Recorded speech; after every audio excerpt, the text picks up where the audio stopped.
guys! Welcome back to me sa vlogging.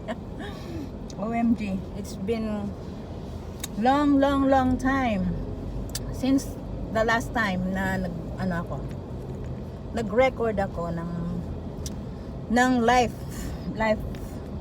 here in America, dito sa Texas. Anyway, I think no last na vlog ko, if I'm not mistaken, nasa Kansas pa yata ako nun, like more than a year ago na. Sorry po. So right now, today is August 29, 2025. Maraming nangyari na, marami ng pinagdaanan ng kumare nyo. As you can see, nagda-drive na ako, which is noon hindi. Marami ng mga kung anik-anik na mga pagkakataon ang dumating sa buhay. And I praise and thank God na andito pa rin at hindi niya ako pinababayaan kahit mag-isa pa rin ako. Take note, mag-isa pa rin ako dito sa Texas. Anyway, ngayon, from there in Kansas, life update lang mga kasis. So sa Kansas, nakapag-apartment ako doon. Then after that, probably mga less than 2 months or 2 months maybe, one of my good friend dito sa Texas, sabi niya, nandiyan ka, hindi ka na lang dito yung start ng buhay mo, naging home mo na to dito sa Texas. At every now and then din naman, nauwi din naman ako dito. Tsaka napakalamig kasi doon, nag-snow. So if I'm not mistaken, siguro yun, April or May. Yeah, I think May last year ako nag-transfer na dito. So, and nagtatrabaho nun ako as a sales associate sa Dillard's. Nagtrabaho ako doon, nagpa-transfer ako dito. Tapos, nagtrabaho din ako dito sa Dillard's. Then after like more than a year sa Dillard's, which is sales associates, nakapag din ako, bakasyon sa Pinas, December last year. Then nung coming back, nag-resign na ako sa Dillard's dahil gusto ko nang bumalik sa trabaho ko, sa kung ano yung alam ko sa medical field. Although hindi naman ako registered nurse, hindi naman ako pero dun kasi nung nasa UAE ako for 12 years, puro sa hospital ang ko, assistant physiotherapy, ganyan, nursing aid, ganyan. So nakapag-certified nursing aid din ako doon. But then dito, hindi naman kasi nila in-honor yung yung certification ko dito sa Texas. So nagtrabaho ulit, nag-aral ulit ako na Uy, hallelujah, wait lang mga ka-friendship ha. Ay, okay. Baka kasing nagmamaneho ako, kausap ko kayo. So yun, sana ba ako?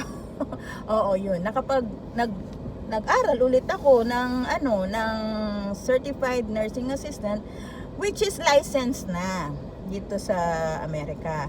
So ayun, natapos ko na siya. But then again, ang trabaho ko now is parang caregiver, yung caregiver din. Hindi siya parang caregiver talaga, na one-to-one sa patient. Hindi ko inanuhan na magtrabaho sa nursing home kasi super pagod ang mga doon at medyo less ang pay, naman. So parang pareho lang din kasi kung kung nagtatrabaho ka na nagwa one to one sa patient. Hindi ako private, under agency pa rin. So kung sino yung gustong sa mga ano natin na malaman kung paano yung step by step na pag CNA dito, pwede natin i-tackle yan sa susunod na ano natin, na video natin. So papunta ako ngayon sa work ko. Yeah, praise God kasi ngayon nakakapag-maneho na ako. Ayusin ko lang. Kasi noon hindi talaga ako nagmamaneho. Takot ako sa manibela, ganyan. Kaya lang dito hindi ka pwedeng paunahan mo yung takot mo. Kailangan malakas ang loob kasi wala kang magiging buhay.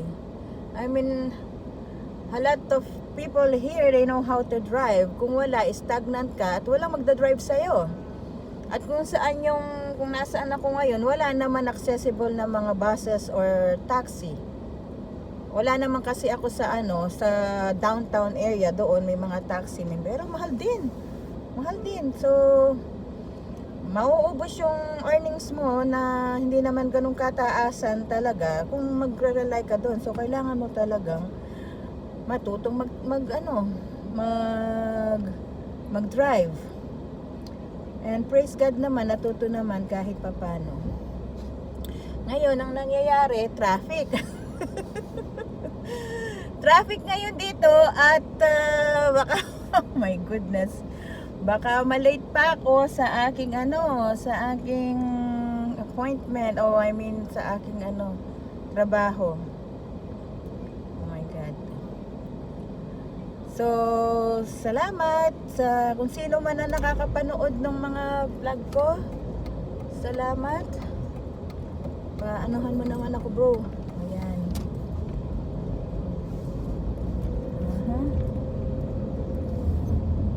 Salamat sa nakapag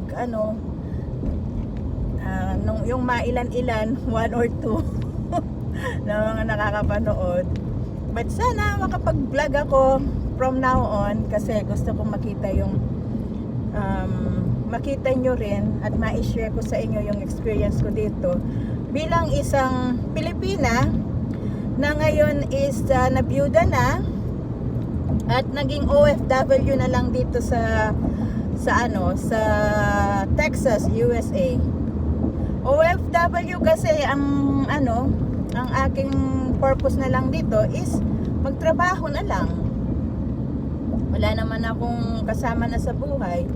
Ang namayapa akong asawa, ang lagi ko lang kasama noon at siya lang ang tanging kilala ko lang dito.